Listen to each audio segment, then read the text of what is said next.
Good morning students. रात के 11 बज रहे हैं, ठीक है ना। एक सेकेंड।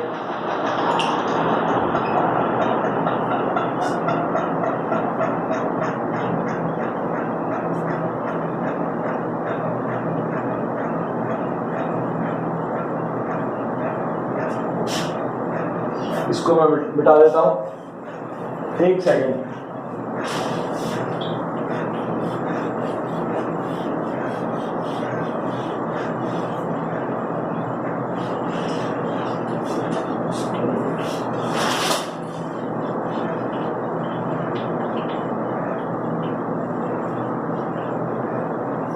इधर देखिए, आज हम बात करेंगे इस चैप्टर के लास्ट टॉपिक की, संधारित्र की प्लेटों के मध्य परावैद्युत माध्यम का प्रभाव। संधारित्र की प्लेटों के मध्य परावैद्युत माध्यम का प्रभाव टॉपिक है। संधारित्र की प्लेटों के मध्य परावैद्युत माध्यम का प्रभाव।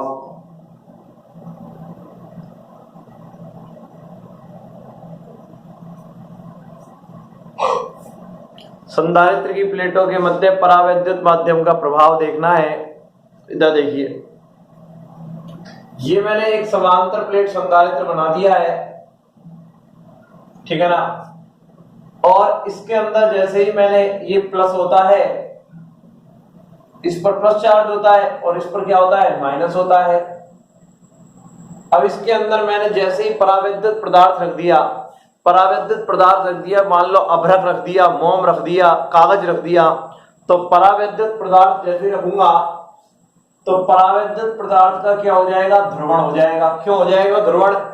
परावैद्युत पदार्थ का ध्रुवण क्यों होगा? क्योंकि संधारित्र की प्लेटों के मध्य विद्युत क्षेत्र होता है और विद्युत क्षेत्र के कारण परावैद्युत पदार्थों का ध्रुवण हो जाएगा, यानी कि धनावेश का केंद्र अलग हो जाएगा और ऋणावेश का केंद्र अलग हो जाएगा। तो इसके अंदर जैसे ही परावैद्युत पदार्थ रखूंगा तो परावैद्युत पदार्थ का ध्रुवण हो जाएगा। तो ये परावैद्युत पदार्थ का ध्रुवण हो गया, ये यानी कि धनावेश का केंद्र और ऋणावेश का केंद्र सबों के अलग अलग हो गए।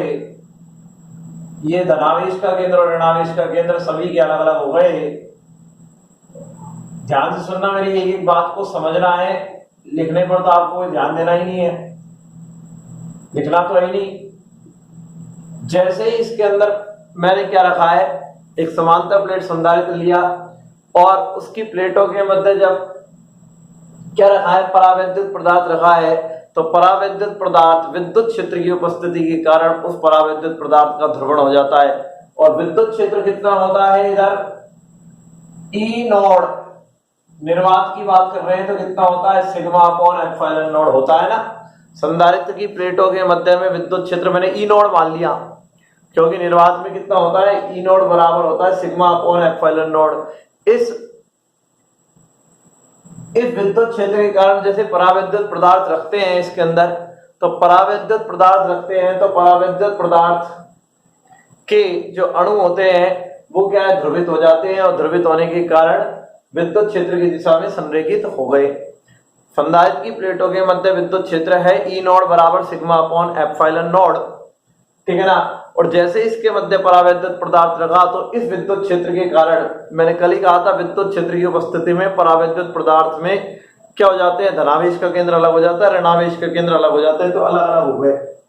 इधर देखना, ये यहाँ पर प्लस था इसलिए यहाँ पर माइनस आया है और इस पे माइनस के कारण प्लस आया है।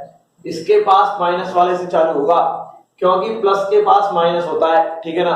अब इधर सुनना, परावैद्युत पदार्थ के अणुओं का धनावेश, भाई ये वाला धनावेश जो आपको दिख रहा है ना, परावैद्युत पदार्थ का धनावेश, ये वाला परावैद्युत पदार्थ का धनावेश ऋणावेश से कैंसिल हो गया, ये वाला धनावेश ये वाले ऋणावेश से कैंसिल हो गया, ये धनावेश इस वाले ऋणावेश से कैंसिल हो गया और ये वाला धनावेश इस वाले ऋणावेश से कैंसिल हो गया। लेकिन पहली पट्टी के पास का ऋणावेश, पहली पट्टी के पास का ऋणावेश, ये पहली पट्टी के पास का ऋणावेश और दूसरी पट्टी के पास का धनावेश आपस में कैंसिल नहीं हो पाया, नहीं हो पाएगा, क्योंकि ये प्लस तो माइनस से कैंसिल हो जाएगा, ये प्लस माइनस से कैंसिल हो जाएगा। लेकिन ये वाला ऋणावेश पहली पट्टी के पास का ऋणावेश और दूसरी पट्टी के पास का धनावेश आपस में कैंसिल आउट नहीं हो पाएंगे, और जब ये आपस में कैंसिल आउट नहीं हो पाएंगे तो इस वाली पट्टी पर के पास माइनस चार्ज है, इस वाली पट्टी के पास प्लस वाला चार्ज है, इसलिए पहली पट्टी पर पृष्ठीय आवेश घनत्व आएगा माइनस सिग्मा पी। ये क्या है?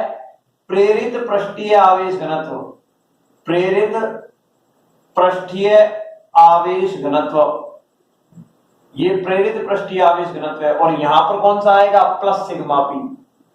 प्रेरित मतलब इंड्यूस्ड, तो पी लगा दिया। यहां पर आएगा माइनस के कारण इस पट्टिका पर प्रेरित पृष्ठीय आवेश घनत्व, और इस पट्टिका पर आएगा प्लस का कौन सा? ये प्लस ही तो रहा है, यहां पर प्लस ही तो बचा है, तो प्लस के कारण सिग्मा पी पृष्ठीय आवेश घनत्व प्लस का आएगा, प्रेरित पृष्ठीय आवेश घनत्व। ठीक है ना। अब भाई साहब यहां पर तो रह गया ऋणावेश और यहां पर रह गया धनावेश। इस पट्टी पर, इस पट्टी के पास का ऋणावेश रह गया और इस पट्टी के पास का धनावेश। अरे ये तो ऋणावेश रह गया और यहां पर ये क्या रह गया? धनावेश। तो संधारित्र की प्लेटों के मध्य एक विद्युत क्षेत्र और उत्पन्न हो जाएगा। क्यों?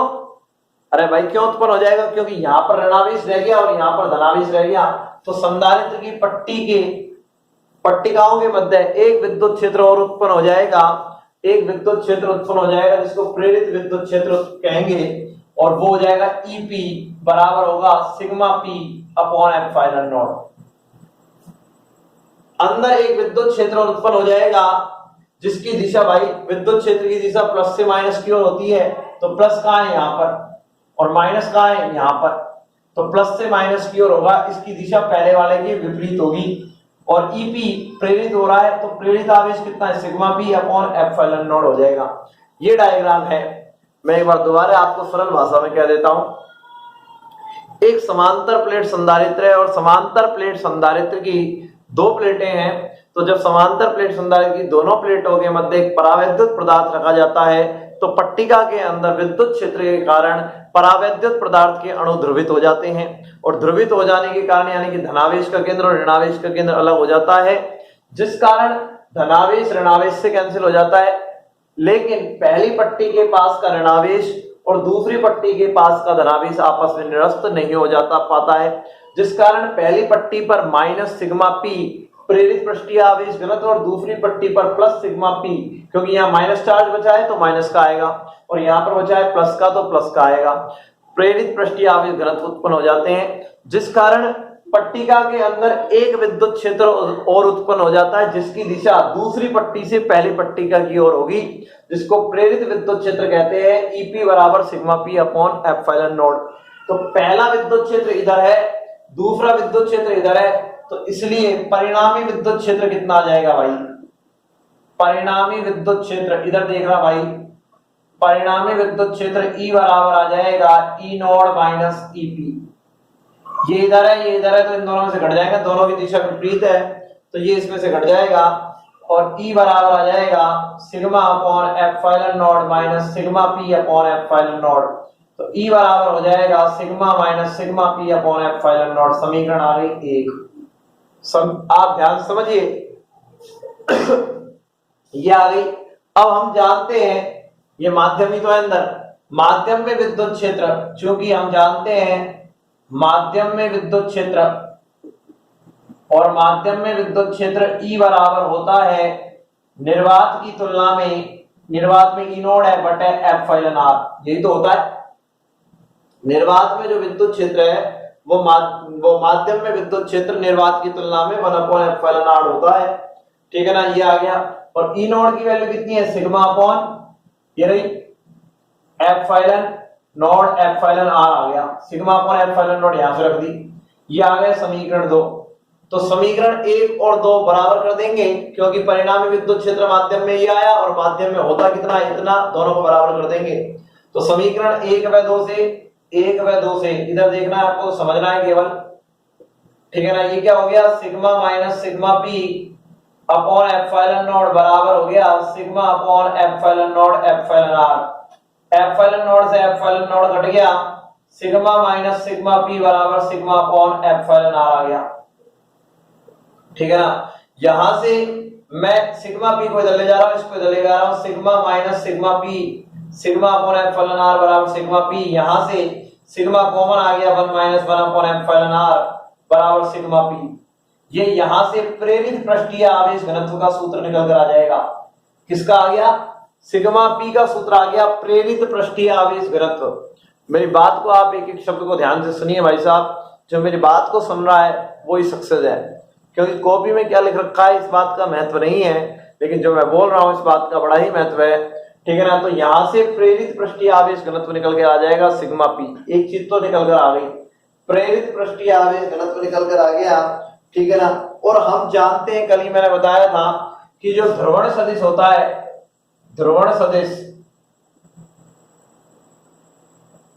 और वो ध्रुवण सदिश होता है काई ई, ये होता है P बराबर क्या होता है? काई ई होता है। कल ही मैंने बताया था P बराबर काई ई की वैल्यू कितनी है भाई? ई की वैल्यू है सिग्मा, ये रख रहा हूं, sigma upon epsilon naught E epsilon R, ये रख रहा हूं, ये वाली ई की value sigma upon epsilon not epsilon R, ये हो गया P की वैल्यू। P की वैल्यू ये हो गई, समीकरण आ गया 4 मान लेते हैं। ध्रुवण सदिश P बराबर काई ई होता है, और ई की वैल्यू भाई यार रख दी मैंने उठा के, कोई दिक्कत थोड़ी है, कोई दिक्कत नहीं है। और जो ध्रुवण सदिश होता है वो, चूंकि ध्रुवण सदिश होता है जो कि प्रेरित पृष्ठीय आवेश घनत्व के बराबर होता है, प्रेरित पृष्ठीय आवेश घनत्व सिग्मा पी। क्यों? इधर देखना, जितना ज्यादा प्रेरित पृष्ठीय आवेश घनत्व होगा उतना ही ज्यादा ध्रुवण होगा। अरे जितना ज्यादा ध्रुवण होगा उतना ही तो आवेश आएगा उस पर, ऐसे भी कह सकते हैं। तो प्रेरित पृष्ठीय आवेश घनत्व ध्रुवण सदिश के बराबर होता है। ठीक है ना? तो समीकरण 4 और 5 से अपन कह सकते हैं P की वैल्यू ये आई थी, और ध्रुवण सदिश प्रेरित पृष्ठीय आवेश घनत्व के बराबर होता है। क्यों होता है? अरे भाई जितना ज्यादा ध्रुवण होगा उतना ही तो आवेश आएगा, या जितना प्रेरित पृष्ठीय आवेश होगा उतना ज्यादा ध्रुवण होगा, एक ही बात है।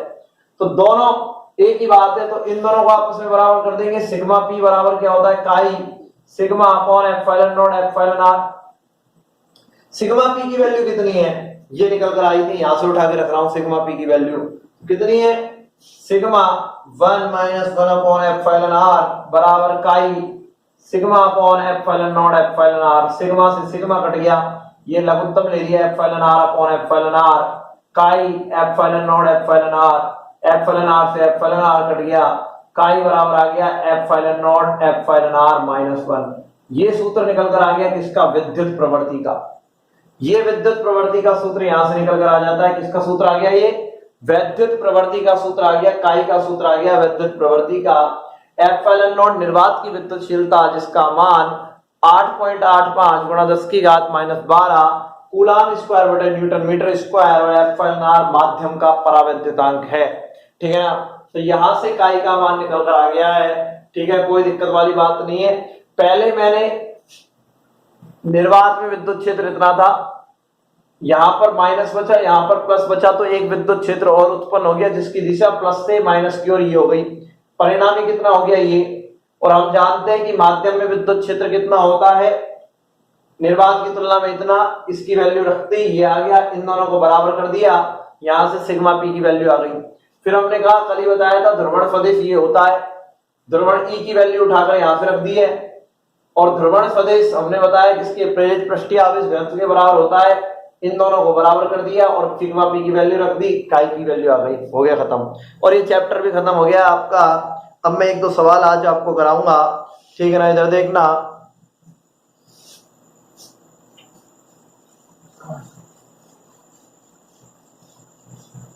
ये चैप्टर खत्म हो गया भाई। 4 चैप्टर आपके खत्म हो गए। 7 नंबर का मैटर था वो खत्म हो गया है। चैप्टर ज्यादा थे, ये 4 नंबर कम है, इनके 7 ही नंबर है। चैप्टर ज्यादा है, नंबर कम है, ये हो गया, कोई दिक्कत वाली बात ही नहीं है अब मुझे। ठीक है ना? अब मैं सवाल देख रहा हूं, इधर देखना, बहुत ही अच्छे क्वेश्चन है, करने लायक क्वेश्चन है। हाँ,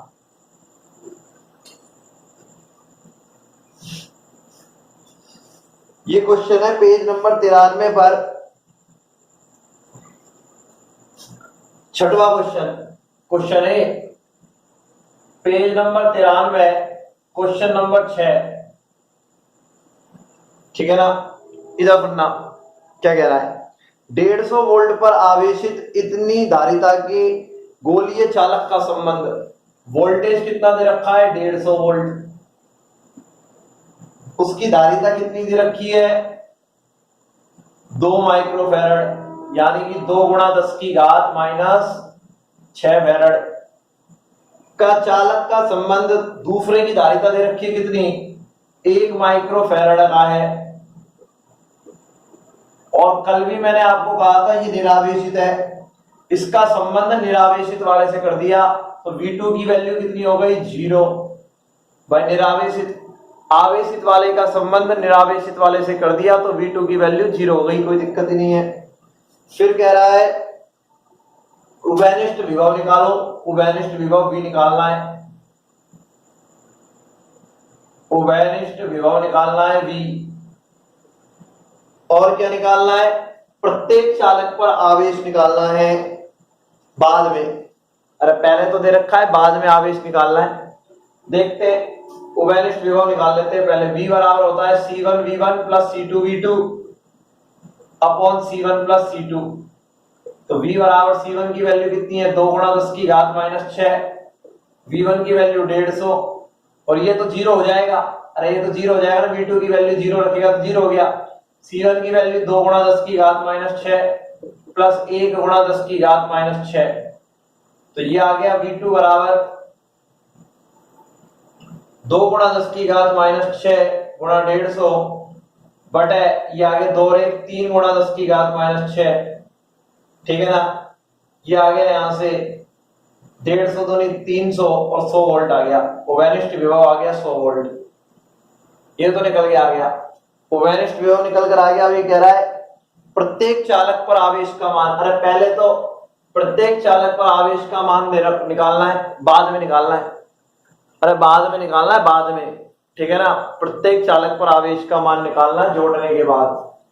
पहले चालक पर आवेश, पहले चालक पर आवेश बाद में निकालना है। आप Q1 डैश पहले निकालना होता तो पहले तो डायरेक्ट निकल जाता C1V1 से, जोड़ने के बाद पूछ रहा है Q1 डैश क्या होता है C1V, धारिता C1 है 2 गुणा 10 की घात माइनस 6 और V का मान कितना है 150, तो 200 गुणा 10 की घात माइनस 6 यानी कि 200 माइक्रोकूलाम। दूसरे चालक पर आवेश कितना आ गया, दूसरे चालक पर आवेश, और दूसरे चालक पर आवेश Q2 डैश बराबर आ गया C2V। C2 की वैल्यू कितनी है 1 गुणा 10 की घात माइनस 6 और V की वैल्यू कितनी है 100, तो यानी कि 100 माइक्रोकूलाम आ गया। हो गया सवाल। भाई पहले निकलवाता तो ये तो यहीं से आ गया और दूसरे पर तो 0 था पहले, लेकिन बाद में दूसरे पर कितना आ गया 100 का आ गया जोड़ने के बाद, संधारित्रों के संयोजन किया है तब। इससे पहले वाला क्वेश्चन है क्वेश्चन नंबर 5। क्वेश्चन नंबर 5 ये भी अच्छा क्वेश्चन है, पेज नंबर ये है 93 पर ही है। क्या कह रहा है, 2 आवेशित धातु के गोलों की त्रिज्याएं, पहले की त्रिज्या है फर्स्ट की त्रिज्या, फर्स्ट की त्रिज्या है R1 बराबर 0.05 मीटर, ठीक है ना। दूसरे की त्रिज्या है R2 सेकंड की 0.10 मीटर। प्रत्येक पर आवेश Q1 की वैल्यू कितनी दे रखी है 75 माइक्रोकूलाम, और दूसरे पर भी आवेश कितना दे रखा है 75 माइक्रोकूलाम। सवाल को ध्यान से समझे। पतले तार पे जोड़ने पर उभयनिष्ठ विभव निकालना है। पहले उभयनिष्ठ विभव, उभयनिष्ठ विभव निकालना है तो उभयनिष्ठ विभव का सूत्र बेटा ये देखिए C1V1 plus C2V2 upon C1 plus C2 है, ठीक है। तो भाई यहाँ तो वोल्टेज तो दे नहीं रखा, ना धारिता दे रखी है, तो निकालोगे कहां से, ये सूत्र से। कैसे निकलेगा, यहाँ पे ना तो C दे रखा है ना C1V1 दे रखा है, सब कुछ दे रखा है। इधर देख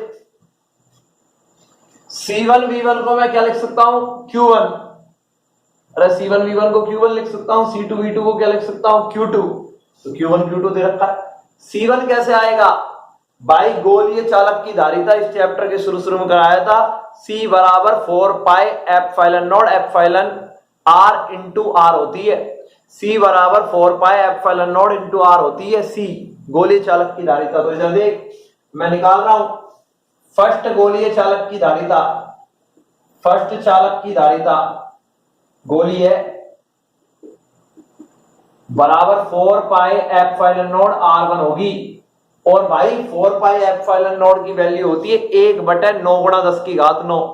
अबे होती है नहीं होती, क्यों, हम जानते हैं 1/4 पाई एप्सिलॉन की वैल्यू होती है k और उसकी वैल्यू होती है 9 गुणा 10 की घात 9। तो यहां से 4 पाई एप्सिलॉन नॉट की वैल्यू 1/9 गुणा 10 की घात 9 नहीं रख सकता क्या?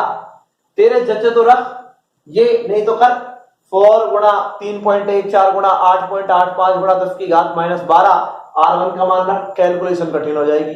ठीक है ना, कैलकुलेशन को इजी बनाने के लिए मेरा दिमाग में आ रहा है कि मैं ऐसे कर लूं, 4 पाई एप्सिलॉन नॉट की वैल्यू कितनी होगी 1/9 गुणा 10 की घात 9 और R1 की वैल्यू कितनी है 0.05, यानी कि इसको मैं पॉइंट हटा देता हूं और यहां से क्या लगा देता हूं 4 लगा देता हूं, तो ये आ गया 5/9 गुणा 10 की घात 11।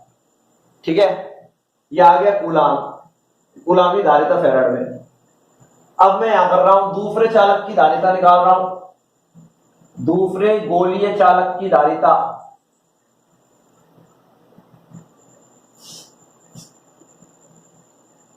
दूसरे गोलीय चालक की धारिता ये तो आ गई C1, अरे भाई यहां चाहिएगी ना C1। दूसरे गोलीय चालक की धारिता C2 बराबर होगा 4 पाई एप्सिलॉन नॉट R2, इसकी वैल्यू 1/9 गुणा 10 की घात 9 और इसकी वैल्यू है 0.10 बटे, इसको देखो ये यहां से पॉइंट हटाएंगे बटे 100 लगा दिया, तो 1 बटे या 10 बटे कितना आ गया 9 गुणा 10 की घात 11, 10/9 गुणा 10 की घात 11 फैराड आ गया। कोई दिक्कत नहीं है, कोई दिक्कत वाली बात नहीं है। ठीक है ना, तो इसलिए उभयनिष्ठ विभव, उभयनिष्ठ विभव पूछ रहा है और उभयनिष्ठ विभव V बराबर होता है C1 V1 plus C2 V2 upon C1 plus C2। भाई इसकी जगह रख सकता हूं Q1 plus Q2 upon C1 plus C2 रख सकता हूं ना। C1 V1 को Q1 रख दिया, C2 V2 को Q2 रख दिया, C1 प्लस C2 चल ही रहा है, तो V बराबर Q1 प्लस Q2। ठीक है ना, Q1 प्लस Q2 की जगह क्या आ जाएगा, Q1 की जगह तो क्या आ जाएगा इतना 75 गुणा 10 की घात -6 प्लस 75 गुणा 10 की घात -6, तो 2 बार हो गया। C1 की वैल्यू 5/9 गुणा 10 की घात 11 प्लस 10/9 गुणा 10 की घात 11, तो V बराबर आ जाएगा 2 गुणा 2 तो 2 बार हो गया 75 गुणा 10 की घात -6 और ये नीचे वाला पोर्शन 9 गुणा 10 की घात 11 ऊपर चला जाएगा, अरे दोनों में है ना ऊपर चला जाएगा, 9 गुणा 10 की घात 11। ठीक है ना, और ये नीचे कितना रह जाएगा 15, 5 और 10 15 हो जाएगा, 15 5 75, 9 5 45 और 45 दूनी 90, तो 90 और ये 10 की घात कितना हो गया 5, तो यानी कि आ गया 9 गुणा 10 की घात 6 वोल्ट। इतना आ जाएगा सोल्व करने पर, ये V का मान उभयनिष्ठ विभव आ गया। अब मैं इसको इधर से मिटा रहा हूं, इधर देखना, ये उभयनिष्ठ विभव आने के बाद क्या पूछ रहा है दूसरा पोर्शन, आवेश प्रवाह की मात्रा। दूसरा पूछ रहा है आवेश प्रवाह की मात्रा।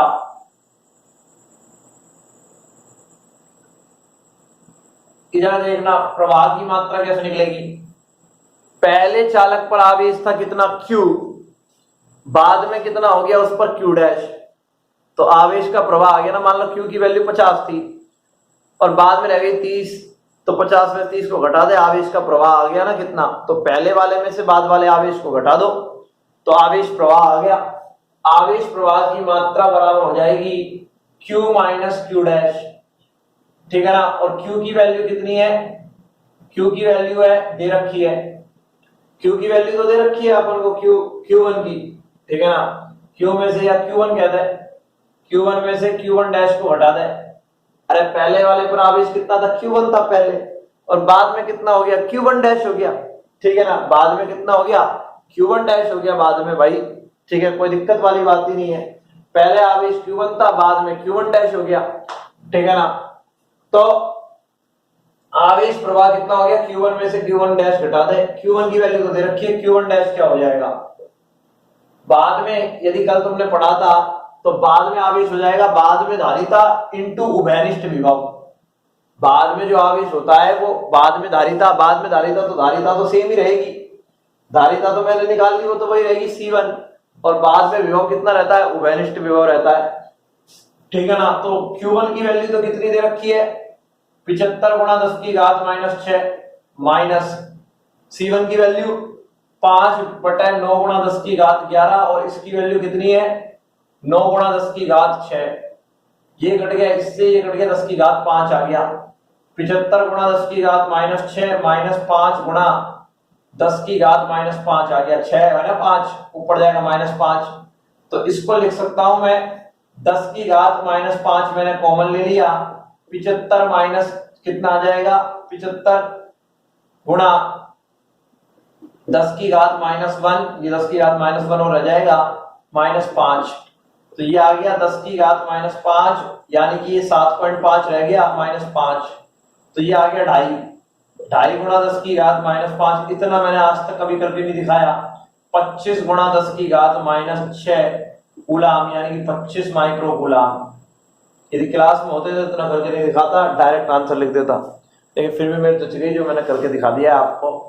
यही फिजिक्स का कॉन्सेप्ट यही खत्म हो गया, फिजिक्स का कॉन्सेप्ट तो यही खत्म हो गया, आपको कुछ करने की जरूरत ही नहीं थी, यही खत्म हो गया फिजिक्स का कॉन्सेप्ट तो, ठीक है ना। आंसर आ गया 25 माइक्रो कूलाम, पहले आवेश इतना था, बाद में धारिता C1 ही है, और वोल्टेज उभयनिष्ठ विभव के बराबर हो जाएगा। एक सवाल और ले लेते हैं, ठीक है ना, वो पता नहीं मैंने कराया कि नहीं कराया है, बहुत ही छोटा सा सवाल है, तीसरे चैप्टर का है, लेकिन इसमें साई भर लूं। अभी 2 मिनट और बच रहे हैं, क्योंकि 31 मिनट 45 सेकंड पर ये वीडियो ऑटोमेटिक ऑफ हो जाता है, मेरे मोबाइल में इतने बनता है, 31 मिनट 45 सेकंड का बनता है मैक्सिमम।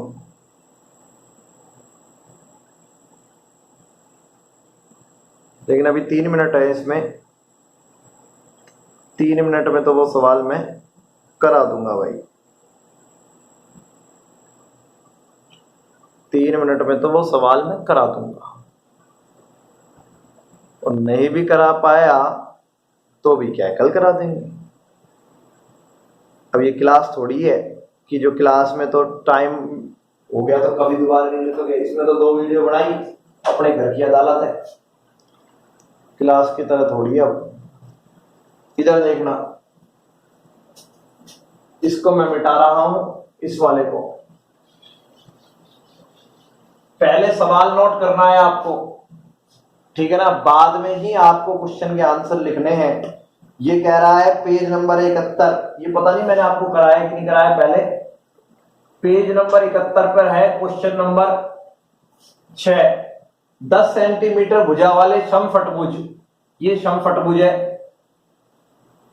10 सेंटीमीटर भुजा है इसकी, 10 सेंटीमीटर, ठीक है ना। प्रत्येक शीर्ष पर 5 माइक्रोकूलाम का आवेश रखा है सब जगह, कितने शीर्ष है इसमें 6, तो Q बराबर सभी जगह कितना रखा है 5 माइक्रोकूलाम। तो कह रहा है कि इसके केंद्र पर विभव निकालना है, O पर विभव, केंद्र पर विभव पूछ रहा है, केंद्र पर विभव पूछ रहा है। इधर देखना, ये दूरी, विभव कैसे निकलेगा, पहले इस आवेश के कारण निकलेगा, पहले कौन से आवेश के कारण निकलेगा, इस आवेश के कारण, और जब ये दूरी 10 है तो ये दूरी भी क्या रहेगी 10, और बाद में ये दूरी भी 10 रहेगी, इससे दूरी भी 10, इससे दूरी भी 10, इससे दूरी भी 10, इससे दूरी भी 10, सभी से दूरी 10 है, तो एक आवेश के कारण निकाल लेते हैं, और 6 के कारण कितना हो जाएगा, 6 गुना हो जाएगा, क्योंकि दूरी सभी की समान है ना। तो Q आवेश के कारण O पर विभव V1 बराबर आ जाएगा KQ/R। फॉर्मूला यही होता है, 9 गुणा 10 की घात 9, Q की वैल्यू कितनी है 5 गुणा 10 की घात -6 और इसकी वैल्यू है 10 गुणा 10 की घात -2। ठीक है ना, तो 10 की घात -4 हो गया और 9 पंजे 45, 9 पंजे 45 हो गया, ये 10 की घात 8 हो गया गुणा 10 की घात -4 रह गया वोल्ट। ये तो आ गया किसके कारण, एक आवेश के कारण। इसलिए सभी 6 आवेश के कारण, 6 आवेश के कारण O पर विभव और वो हो जाएगा V बराबर 6V1, 6 गुणा 45 गुणा 10 की घात 4 और ये हो जाएगा 45 दूनी 90, 90 दूनी 180, 270 गुणा 10 की घात 4 और यानी कि 2.7 गुणा 10 की घात 6 वोल्ट। तो ये आंसर आ गया। इधर देखिए मैं आपको बता देता हूं कि एक आवेश के कारण केंद्र पर निकाल लिया KQ/R से। अरे बिंदु आवेश के कारण यही आता है, एक आवेश के कारण निकाल लिया क्योंकि दूरी ये 10 सेंटीमीटर, ये भी 10 है, ये भी 10 है, ये भी 10 है, ये भी 10 है, ये भी 10 है। इसकी भुजा यदि 10 है तो ये केंद्र से यहां की दूरी क्या होगी, सबों की 10 होगी। समषट्भुज की प्रॉपर्टी है, ये गुण है इसका। ठीक है ना, तो ये सभी 6 आवेशों के कारण इस वाले के, इस वाले के, इस वाले के, इस वाले के कारण, इस वाले के कारण दूरी समान है, तो सभी के कारण O पर विभव कितना आ जाएगा, ये O है पर विभव 6 गुना आ जाएगा इसका, तो 6 गुना निकाल लिया। तो मैंने आपसे कहा था 3 मिनट में मैं करा दूंगा और ये अब खत्म। थैंक यू, धन्यवाद।